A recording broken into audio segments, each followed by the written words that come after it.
Hello student, आज हम चालू करते हैं रिप्रोडक्टिव हेल्थ। रिप्रोडक्टिव हेल्थ का मतलब क्या होता है? रिप्रोडक्टिव हेल्थ मतलब होता है जनन स्वास्थ्य, यानी कि जनन से संबंधित स्वास्थ्य, यानी कि कोई भी जीव है रिप्रोडक्शन से रिलेटेड, उसमें कोई अगर बीमारी आता है या किसी न किसी रोकथाम या रोग रख रखाव या किसी भी कंट्रासेप्टिव विधि के बारे में जानेंगे तो हम कहाँ जानेंगे? रिप्रोडक्टिव हेल्थ में जानेंगे। ठीक है ना। यहाँ हम लोग सीधी सी बात है कि रिप्रोडक्शन यानी कि जनन से संबंधित स्वास्थ्य के बारे में जानेंगे। तो कैसे जनन स्वास्थ्य इफेक्ट पड़ता है, कैसे क्या होता है, इस सब के बारे में हम लोग जानेंगे। तो जनन स्वास्थ्य को पढ़ने से पहले शुरू करते हैं हम लोग परिवार नियोजन। ठीक है ना। परिवार नियोजन यानी कि फैमिली प्लानिंग। सबसे पहले बात आती है रिप्रोडक्टिव हेल्थ में कौन सा? फैमिली प्लानिंग यानी कि परिवार नियोजन।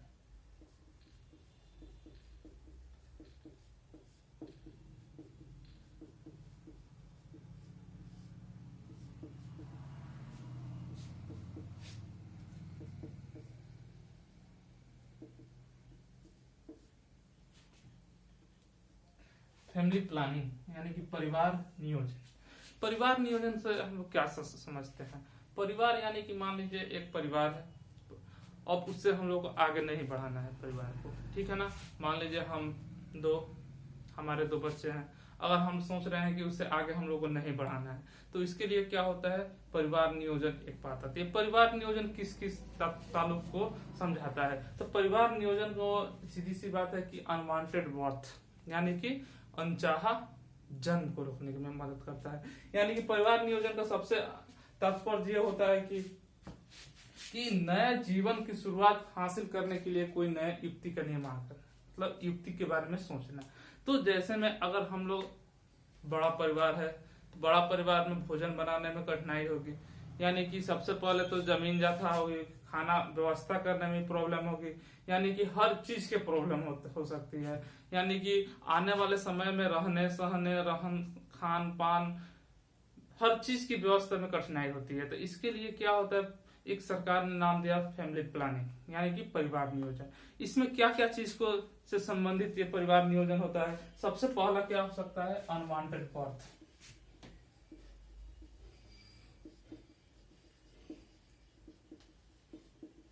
अनवांटेड बर्थ यानी क्यों?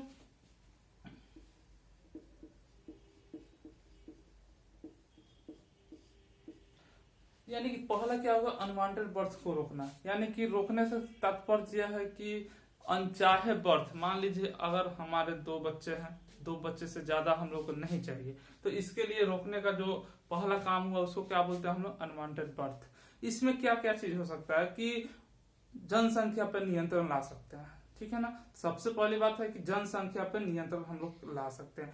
अच्छा, जनसंख्या पर नियंत्रण लाने से क्या क्या हमें चीज की फायदा होगी?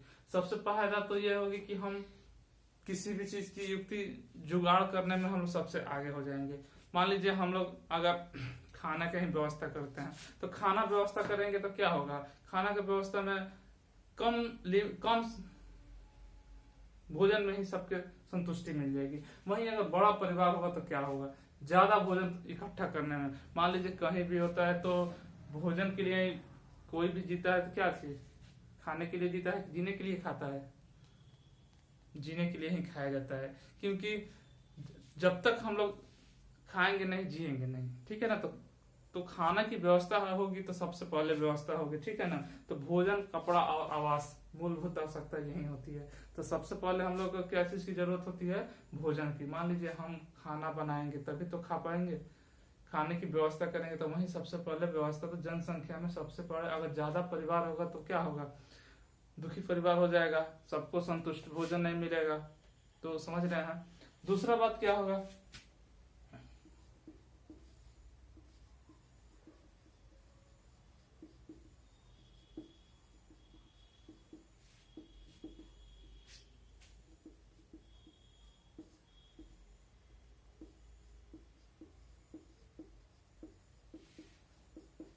यानी कि परिवार नियोजन का दूसरा उद्देश्य क्या था? पहला उद्देश्य है कि अनवांटेड बर्थ को रोकना। दूसरा उद्देश्य क्या है? अनवांटेड बर्थ को संपन्न करना। यानी कि कोई भी अनवांटेड बर्थ होता है तो उसको क्या करना है? संपन्न करना है। यानी कि उसको 100 पूरी तरह से हो जाने की जो प्रोसेस होती है उसको दिखाने के लिए उसके उद्देश्य, दूसरा उद्देश्य ये है। तीसरा उद्देश्य क्या हो सकता है?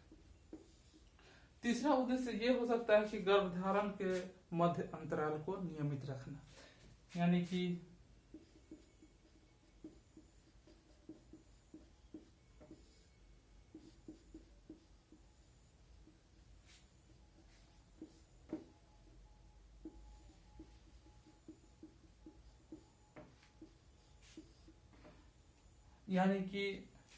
जो प्रेगनेंसी का जो गैप है, दो प्रेगनेंसी का, मान लीजिए 2 बच्चे का बीच के जो अंतराल है उसको क्या करना है, एक नियमित बनाना है। तो कम से कम 3 साल होता है 2 बच्चे के बीच के अंतराल, तो उसको कंटिन्यू करने के लिए या नियमित बनाने के लिए तीसरा उद्देश्य होता है। चौथा उद्देश्य क्या होता है इसका? चौथा उद्देश्य ये होता है कि जो भी हम लोग ये परिवार में जो बच्चा की संख्या बढ़ रहा है, तो बच्चा में बढ़ रहा है परिवार की संख्या को कंट्रोल करने के लिए तीसरा उद्देश्य होता है, चौथा उद्देश्य। यानी कि जो जनसंख्या बढ़ रहा है उस जनसंख्या को मतलब रोकने के लिए, बढ़ते हुए जनसंख्या को रोकने के लिए उपाय करना तीसरा उद्देश्य है, ठीक है ना। तो ये रहा चौथा उद्देश्य, यानी कि जनसंख्या पर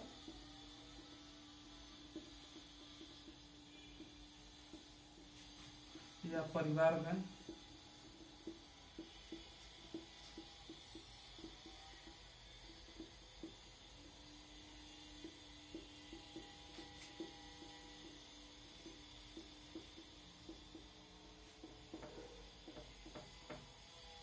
बच्चों की संख्या का निर्धारण करने के लिए क्या चीज होगा? तो समझ में आ गया कि चौथा कौन सा है? गर्भ, यानी कि जनसंख्या या बच्चा में जो वृद्धि हो रहा है उस बच्चा में वृद्धि को रोकने के लिए क्या चीज की जरूरत पड़ती है? ये परिवार नियोजन की। तो ये 4 उद्देश्यों से परिवार नियोजन की देखा गया, ठीक है ना। अब देखिए, अब आगे हम लोग देखते हैं कि परिवार नियोजन कार्यक्रम कब लागू किया गया। हमारा देश कब आजाद हुआ? 15 अगस्त 1947 में आजाद हुआ। संविधान बना कब? 26 जनवरी 1950 में संविधान बना। लेकिन 1951 में ये फैमिली प्लानिंग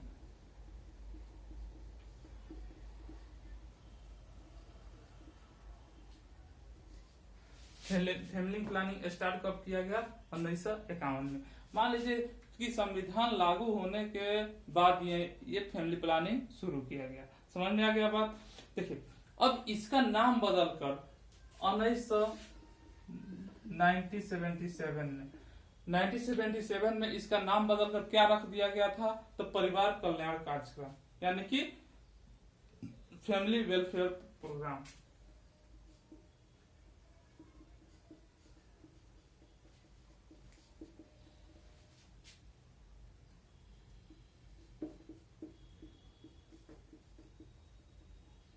इसका नाम क्या रख दिया गया था? Family welfare programme. यानी कि 1977 में इसके नाम चेंज किया गया। पहले 1951 में क्या नाम था इसका? Family planning. उसके बाद 1977 में क्या नाम रख दिया इसका? तो फैमिली वेलफेयर प्रोग्राम, ठीक है ना। तो अब इसके अंतर्गत बहुत सारे, जैसे मैं बात है जैसे निकाला गया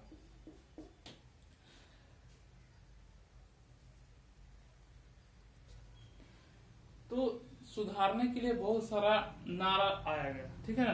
नारा कौन कौन सा आया? तो नारा क्यों दिया गया? क्योंकि ये सुधार करना था। किसमें सुधार करना था? लोगों के जीवन में सुधार करना, यानी कि जीवन जो जीते थे उसमें बहुत सारे सुधार लाना था, उसके लिए नारा दिया गया। कौन कौन सा नारा था? छोटा परिवार सुखी परिवार, ठीक है ना। स्मॉल फैमिली हैप्पी फैमिली, यानी कि छोटा परिवार सुखी परिवार। उसके बाद क्या नारा दिया गया कि 1970 में, यानी कि 1970 में हम दो हमारे दो, यानी कि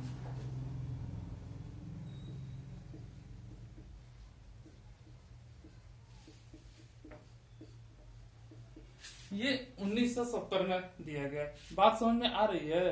तो अलग अलग समय पर इसका नाम अलग अलग दिया गया, ठीक है ना। तो फिर 1980 में दिया गया कि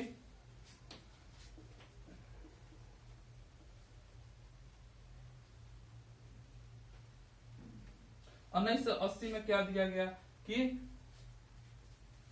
सन हो या डाउन, मतलब लड़का हो या लड़की बस एक ही, ठीक है ना। यानी कि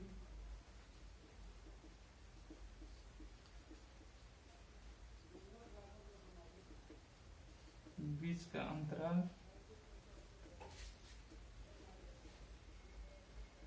3 ईयर, यानी कि लड़का और लड़की का जो बीच का अंतराल होना चाहिए कितना होना चाहिए, गैप प्रेगनेंसी पीरियड कितना, बीच का जो डिस्टेंस डिफरेंट होना चाहिए कितना होना चाहिए, 3 साल होना चाहिए। तो इस प्रकार हमने सबसे पहले शुरुआत किया रिप्रोडक्टिव हेल्थ। रिप्रोडक्टिव हेल्थ माने कि जनन स्वास्थ्य, यानी कि जनन से संबंधित स्वास्थ्य के बारे में हमने पढ़ा। उसमें जनन के उसमें क्या क्या पढ़ा हमने, सबसे पहला फैमिली प्लानिंग।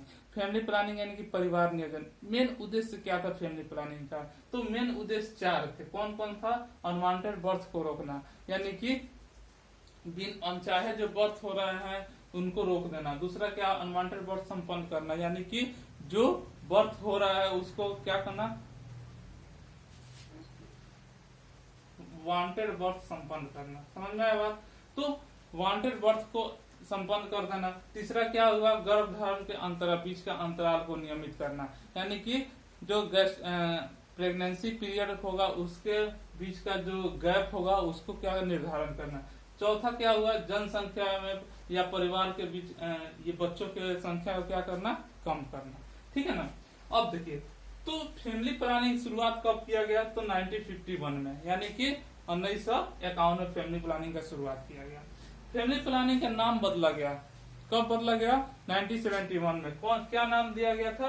परिवार कल्याण योजना, ठीक है ना। तो कल्याण यानी कि फैमिली वेलफेयर प्रोग्राम, ठीक है ना। फिर उसके बाद में इसमें बहुत सारा नारा दिया गया, यानी स्लोगन दिया गया, जैसे स्मॉल फैमिली हैप्पी फैमिली, यानी कि छोटा परिवार सुखी परिवार या खुशी परिवार। 1970 में ये नारा दिया गया कि हम दो हमारे दो। 1980 में ये दिया गया कि लड़का हो या लड़की बीच का अंतराल क्या होगा, 3 साल ही होगा। लेकिन अभी भी बहुत सारे ऐसे लोग हैं जो क्या कर रहे हैं, हम दो हमारे दर्जन, यानी कि जनसंख्या के नियंत्रण पे कोई वर्क नहीं कर रहे हैं और जनसंख्या दिन दूनी रात चौगुनी बढ़ाते जा रहे हैं। तो आगे फिर हम लोग इसके कुछ आगे की ओर चलते हैं। अब हम लोग नेक्स्ट आगे बढ़ते हैं कॉन्ट्रासेप्टिव मेथड, यानी कि गर्भ निरोधक उपाय। यानी कि जो हम लोग रिप्रोडक्टिव हेल्थ पढ़ रहे हैं, परिवार नियोजन वाला पढ़ रहे हैं। परिवार नियोजन में क्या आता है? सबसे पहले गर्भ निरोधक उपाय, यानी कि कॉन्ट्रासेप्टिव मेथड।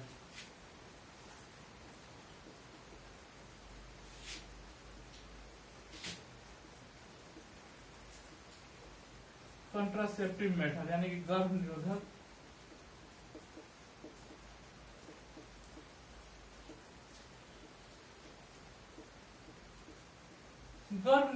उपाय। सबसे मेन बात आती है कि गर्भ को रोकने का। अगर गर्भ रुक गया तो क्या होगा? गर्भ रुक गया तो सबसे पहले क्या हो? जनसंख्या वृद्धि नहीं होगी। जनसंख्या जब वृद्धि नहीं होगी तो पॉपुलेशन की जनसंख्या पर नियंत्रण लग जाएगा, यानी कि हमारा देश सबसे पहले आगे ग्रोथ कर जाएगा, ठीक है ना। तो इसके लिए क्या हम लोग पढ़ते हैं? जनसंख्या को नियंत्रण के लिए प्रोसेस, ठीक है ना। इसी को क्या बोलते हैं हम लोग? Contraceptive method. कॉन्ट्रासेप्टिव मेथड के बारे में हम लोग जानेंगे। ये कितने तरह के होते हैं, यानी कि गर्भ निरोधक जो उपाय होते हैं कितने तरह के होते हैं कॉन्ट्रासेप्टिव में? ये 2 तरह के होते हैं। कौन कौन सा? पहला होता है टेम्पोररी, यानी कि टेम्पोररी मेथड।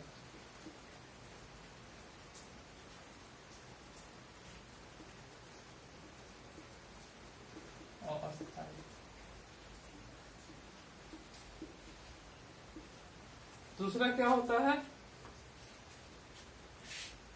परमानेंट।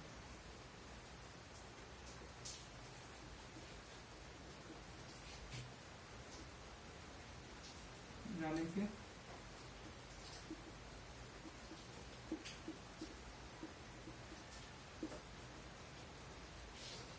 देखिए टेम्पोररी मेथड में क्या होता है, मान लीजिए कोई जैसे में हम चाहते हैं कि बर्थ आगे ना हो, बाल बच्चे आगे ना हो, कोई जनसंख्या वृद्धि ना हो, बच्चे पैदा ना हो, तो बच्चे पैदा ना हो तो इसके लिए क्या करेंगे हम लोग, कुछ ना कुछ चीज का उपाय करेंगे कि कुछ समय तक रुक जाए। फिर हम चाहे कि हाँ हमारा बाल बच्चा आगे बढ़े, नया बाल जन्म हो, किसी बच्चे को जन्म दे, तो इसके लिए पहले वाले उपाय को रोक देते हैं। यानी कि कोई ऐसा उपाय करेंगे जो हमारे अनुसार हो, यानी कि चाहे तो बच्चा जन्म दे सकते हैं या बच्चा को नहीं दे, तो इसको क्या बोलते हैं हम लोग, टेम्पोररी, यानी कि अस्थायी उपाय। अस्थायी यानी कि कोई उसमें परमानेंट की तरह नहीं है, यानी कि जब हम चाहें तो बर्थ कर सकते हैं, रोक भी सकते हैं, तो इसको अस्थायी उपाय कहेंगे। दूसरा कौन सा होता है, अस्थायी उपाय। अस्थायी उपाय में क्या होगा कि कोई भी जो बच्चा हम लोग जन्म देना चाहे या कोई भी गर्भ धारण हो, वो हमेशा हमेशा के लिए रुक जाए, यानी कि जो गर्भ क्या हो और हमेशा के लिए खत्म हो जाए, यानी कि कभी नहीं गर्भ धारण की कैपेसिटी हो, उसको क्या बोलते हैं हम लोग, परमानेंट मेथड, यानी कि अस्थायी उपाय। तो अस्थायी उपाय क्या हो, समझ में आ गया कि आदर्श गर्भ को रोकने के लिए क्या होना चाहिए, कोई उपाय होता है जो प्रभाव दिखा भी सकता है और समय आने पर प्रभाव को हटा भी दिया जाता है, उसको क्या बोलते हैं हम लोग, टेम्पोररी। और अस्थायी में क्या हुआ, जो अपना प्रभाव हमेशा दिखाए, यानी कि कभी हम चाह कर भी बच्चा को जन्म नहीं दे सकते हैं, वैसे को क्या बोलते हैं हम लोग, अस्थायी उपाय बोलते हैं, ठीक है ना। तो अस्थायी उपाय में भी बहुत सारे टाइप होते हैं, जैसे में पहला कौन सा है,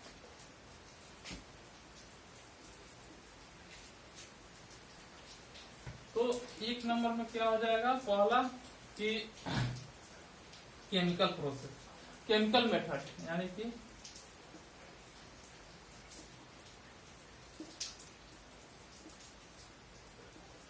कि रासायनिक उपाय।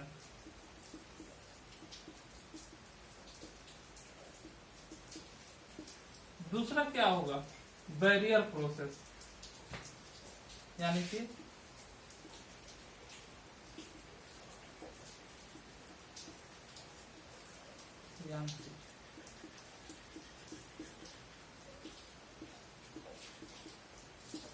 दूसरा क्या होगा, यांत्रिक उपाय। तीसरा क्या होगा, हार्मोनल मेथड।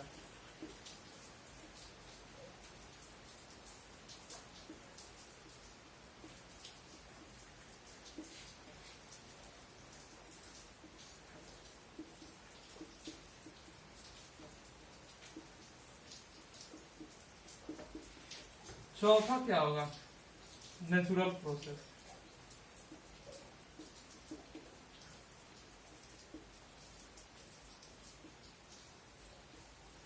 यानी कि प्राकृतिक उपाय।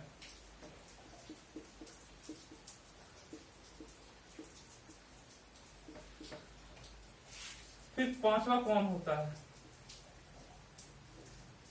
MTP, यानी कि मेडिकल टर्मिनेशन ऑफ प्रेगनेंसी, यानी कि चिकित्सा सगर्भता समापन, यानी कि MTP,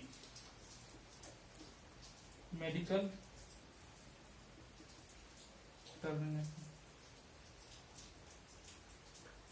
टर्मिनेशन ऑफ प्रेगनेंसी, यानी कि चिकित्सा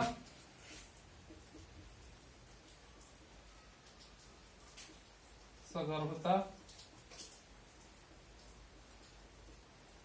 समापन। कहने का मतलब होता है कि अस्थायी उपाय में ये अस्थायी उपाय में कितने आते हैं, 5। सबसे पहला कौन होता है, केमिकल मेथड, यानी रासायनिक विधि। कहने का मतलब कोई ऐसा रसायन का उपयोग कर ले जिसके वजह से क्या होगा कि गर्भधारण रुक जाए, तो उसको क्या बोलते हैं हम लोग, केमिकल प्रोसेस, यानी कि केमिकल मेथड, यानी कि रासायनिक विधि।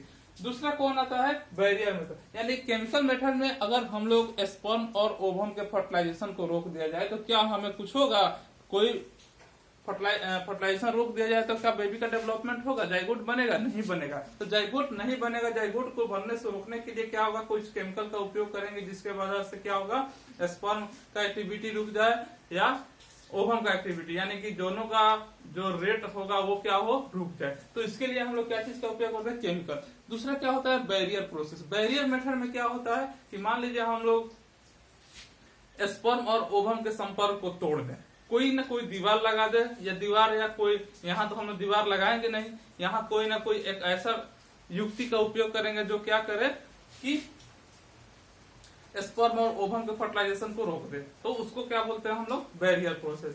तो इसमें किसी न किसी युक्ति का उपयोग करके फर्टिलाइजेशन के संपर्क को, यानी कि स्पर्म और ओवम के संपर्क को रोक देना ही क्या कहलाता है, बैरियर प्रोसेस।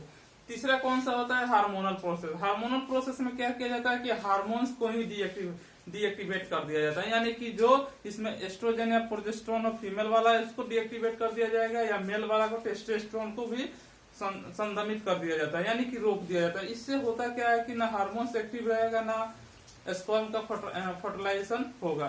जब हार्मोन्स ही नहीं रहेगा तो स्पर्म क्या होगा, निकलेगा नहीं, या ओवम रिलीज होगा नहीं होगा।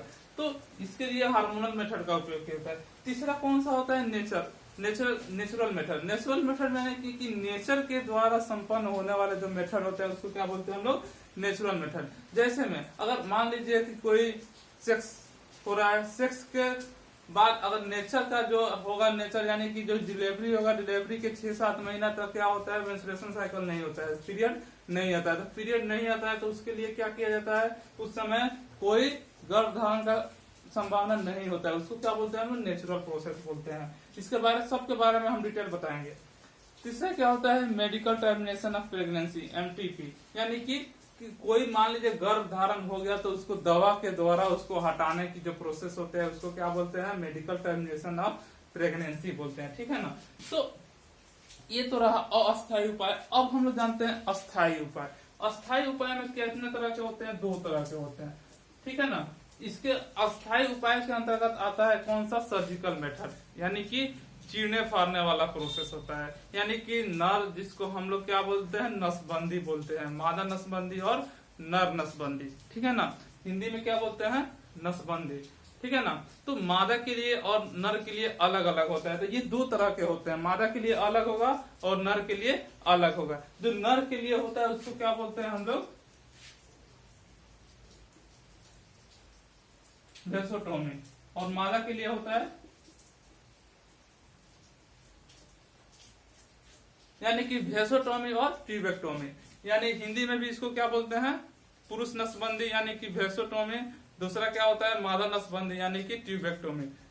इसमें वेसोटोमी में क्या किया जाता है, नर के भास्ट डिफेंस को काट कर बांध दिया जाता है। बांध देने से क्या होगा, स्पर्म को आगे नहीं जाएगा, ठीक है ना। जब स्पर्म नहीं जाएगा तो क्या होगा, फर्टिलाइजेशन नहीं होगा। दूसरा क्या होता है, ट्यूबेक्टोमी। ट्यूबेक्टोमी यानी कि पुरुष के मादा के फैलोपियन ट्यूब, फीमेल जो होते हैं, फीमेल के फैलोपियन ट्यूब यानी कि फैलोपियन नलिका को काट दिया जाता है और उसको बांध दिया जाता है। और इससे क्या होता है कि जो ओवम रिलीज होगा, ओवम रिलीज होकर का फर्टिलाइजेशन नहीं कर पाएगा, क्योंकि उस रास्ते को ही ब्लॉक कर दिया गया। ब्लॉक करने से आगे वो रिलीज होकर आगे नहीं आएगा। इसको क्या बोलते हैं हम लोग, ट्यूबेक्टोमी। अब हम लोग क्रम पढ़ते हैं। सबसे पहले केमिकल प्रोसेस पढ़ेंगे, उसके बाद बैरियर मेथड पढ़ेंगे, उसके बाद हार्मोनल मेथड पढ़ेंगे, उसके बाद नेचुरल, उसके बाद एमटीपी पढ़ेंगे। तो इस प्रकार हम लोग आगे पढ़ते हैं। तो सबसे पहले शुरू करते हैं किसका, कि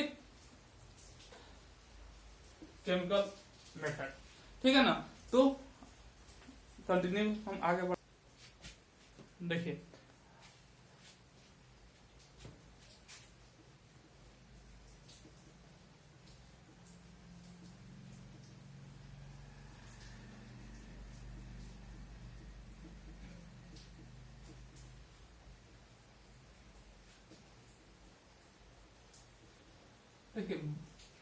ये कॉन्ट्रासेप्टिव यानी कि बर्थ, जो भी कॉन्ट्रासेप्टिव कर रहे हैं, गर्भ धारण के उपाय के बारे में हम लोग सोच रहे हैं उसको, यानी कि गर्भ धारण न हो इसके उपाय में सबसे पहला बात क्या आता है कि केमिकल प्रोसेस, केमिकल मेथड। इस केमिकल मेथड में क्या आखिर होता क्या है, यानी कि जो केमिकल से रिलेटेड बात को हम लोग जानेंगे। यानी कि केमिकल यहाँ स्पर्म और ओवम को फर्टिलाइजेशन को रोकने के लिए क्या चीज का उपयोग करेंगे, हम लोग केमिकल का उपयोग करते हैं।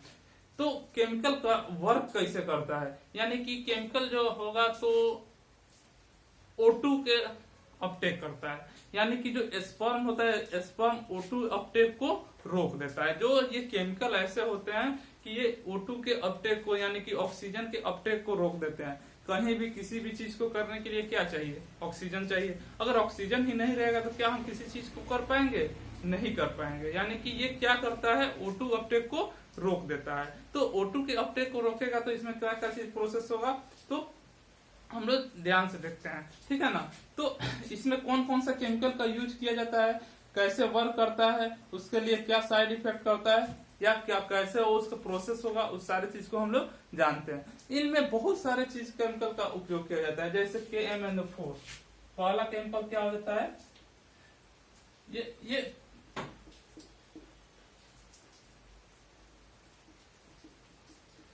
KMnO4। पहला केमिकल क्या होता है, KMnO4 यानी कि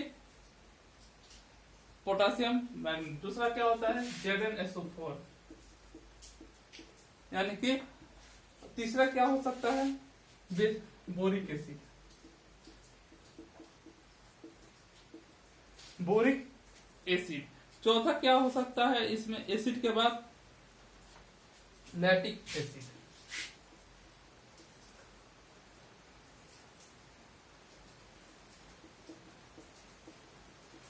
यानी कि इतने ये केमिकल इसमें वर्क करते हैं। यानी केमिकल प्रोसेस में कौन कौन से वर्क करते हैं, KMnO4, ZnSO4, बोरिक एसिड और लैक्टिक एसिड। ये काम कर लेते हैं तब ये आगे बढ़ते हैं। तो ये करते क्या है, कैसे वर्क करते हैं। तो जो स्पर्म होगा इस विधि में क्या होता है, स्पर्म जो होगा स्पर्म के जो फर्टिलाइजेशन जाएगा फर्टिलाइजेशन करने, उस समय O2 के अपटेक को रोक देगा। यानी कि इसका फंक्शन क्या होता है, O2 अपटेक को रोक देगा। जब O2 के अपटेक को रोक देगा तो क्या ये स्पर्म फर्टिलाइजेशन करेगा, नहीं करेगा। मोटाइल होगा, नहीं करेगा। यानी कि वो क्या हो सकता है, स्पर्म डीएक्टिवेट हो सकता है। यानी कि वो स्पर्मिसिड हो जाएगा, यानी कि शुक्राणु वो नष्ट हो जाएगा। इसलिए इसको क्या बोलते हैं हम लोग, स्पर्मेसिड, यानी कि स्पर्म को खत्म करने वाला, ठीक है ना। तो शुक्राणु नाशी शुद्ध हिंदी में कहते हैं इसको। कि ये कैसे करेगा कि O2 के अपटेक खत्म कर देगा, जिसके कारण शुक्राणु क्या हो जाएगा, नष्ट हो जाएगा। यानी कि देयरफॉर क्या होगा, स्पर्म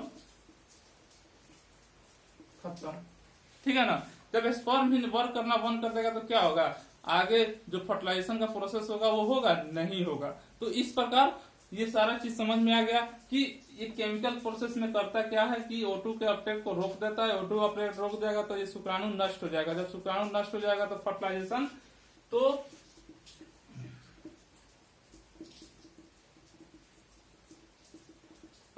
क्या होगा, नहीं होगा। देयरफॉर बेबी नहीं होगा। समझ में आया। यानी कि हर चीज एक दूसरे से लिंक है। O2 अपटेक रुकेगा तो स्पर्म रुक जाएगा, स्पर्म एक्टिविटी बंद कर देगा, स्पर्म एक्टिविटी तो फर्टिलाइजेशन नहीं होगा, फर्टिलाइजेशन नहीं होगा तो बेबी का जाइगोट नहीं डेवलप होगा, जाइगोट नहीं डेवलप होगा तो बेबी का फॉर्मेशन नहीं होगा, ठीक है ना। तो इस प्रकार क्या चीज हो सकता है, ये केमिकल का यूज किया जा सकता है, ठीक है ना। अब इसका फेल्योर रेट हम लोग देखा जाए, जो केमिकल मेथड का यूज करते हैं कि फर्टिलाइजेशन रोक दिया जाए, कि कंजर्वेटिव यूज, तो इसमें इसका फेल्योर रेट कितना होता है, फेल्योर रेट 30% होता है। 30% इसका फेल्योर रेट होता है। यानी कि इसमें फेल्योर होने का चांस कितना होता है, 30%, ठीक है ना। अब इसमें कौन कौन सा ऐसा दवा, कुछ दवा का भी हम लोग नाम बता देते हैं। ये दो तरह का यूज किया जाता है। एक होता है इसका फॉर्म जेली के रूप में, दूसरा क्या हो सकता है, टैबलेट के रूप में। जेली के रूप में होगा तो कुछ ऐसा होगा जो जेली यानी कि क्रीम के रूप में उपयोग किया जाता है, जैसे नीम 76, ठीक है ना। तो नीम 76 ऐसा है जिसका उपयोग कैसे किया जा सकता है, तो जेली के रूप में किया जा सकता है, ठीक है ना। तो जेली के रूप में उपयोग करने से क्या होगा कि ये जेली कहाँ लगाया जाता है, तो जो भी भिजाइना होगा भिजाइना के आउटर पार्ट पर लगा दिया जाता है, जिसके कारण क्या हो सकता है कि केमिकल किसको रोक देगा, ह्यूमन के जो स्पर्म होगा स्पर्म की एक्टिविटी को रोक देगा। तो स्पर्म की एक्टिविटी को रोक देगा तो उस समय क्या होता है कि जो जेली होगा ये केमिकल की तरह वर्क करता है, तो ये जेली का उपयोग है। दूसरा क्या होता है टैबलेट के फॉर्म में, यानी कि कुछ ऐसे टैबलेट होते हैं जो क्या होगा कि ये स्पर्म के एक्टिविटी को रोक देगा, यानी कि उसके क्रियाशीलता को रोक देता है, जिसका नाम हम लोग टूडे एक ऐसा टैबलेट है जो क्या करता है केमिकल ये जिसमें स्पर्म को रोक देता है, यानी कि स्पर्म नाशी यानी शुक्राणु नाशी के रूप में इसका उपयोग किया जा सकता है। तो इस प्रकार हम लोग को समझ में आएगा केमिकल प्रोसेस, केमिकल मेथड में क्या किया जाता है कि केमिकल का उपयोग किया जाता है और केमिकल का उपयोग करने के बाद उसको क्या किया जाता है कि रोक दिया जाता है। क्या चीज से रोका जाएगा, तो ये बहुत सारे केमिकल सब्सटेंस होते हैं, ये केमिकल सब्सटेंस उस स्पर्म से रिएक्ट स्पर्म में O2 के अपटेक को रोक देते हैं। जब O2 के अपटेक को रोक देते हैं तो क्या करते हैं आगे का प्रोसेस, जब फर्टिलाइजेशन नहीं होगा तो क्या होगा, बेबी का डेवलपमेंट नहीं होता है। ये केमिकल फर्टिलाइजेशन जो केमिकल प्रोसेस होता है, केमिकल मेथड, इसका फेलियर रेट कितना होता है 30% होता है, 30% इसका फेलियर रेट होगा, ठीक है ना। अब इसमें क्या होता है कि दो तरह से उपयोग किया जाता है, कौन कौन सा, एक जेली के फॉर्म में और एक टैबलेट के फॉर्म में। जेली का फॉर्म में होता है, इसका नाम बता दिया हम लोग नीम 76, और टैबलेट का फॉर्म में 2 डे का उपयोग किया जा सकता है। इस प्रकार हम लोग ये केमिकल प्रोसेस समाप्त होता है, ठीक है ना। अब हम लोग जानेंगे बैरियर प्रोसेस।